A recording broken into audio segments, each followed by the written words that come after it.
So guys, yan ang aming ulam ngayon. Tayo'y nangangasim naman.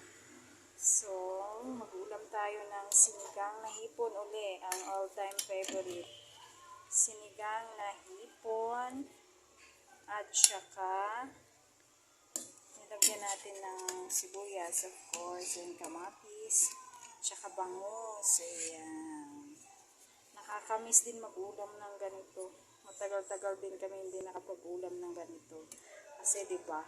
Sunod-sunod yung handaan, syempre.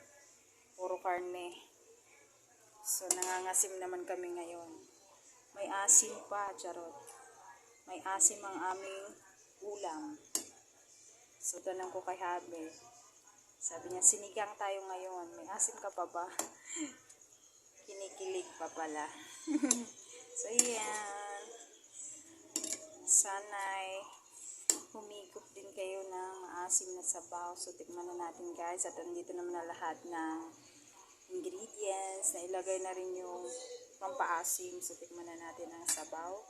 Kung talagang asim kiligbat. Hindi ba siya fake? Hindi fake yan kasi syempre ang sarap. Tamang-tama yung asim at saka yung timpla niya. Perfect. Diba talaga? Yan. Yan. Sarap. So, pag nagsigang kayo guys, huwag niyong kalimutan lagyan ng kamatis kahit na may asim na yan. Kasi perfect pag may kamatis and sibuyas. Saka syempre, nilagyan natin ng siling green. Siling green, ilalagay na natin. So, ito na ang siling green. Yan. Papabango lalo ng ating sinigang.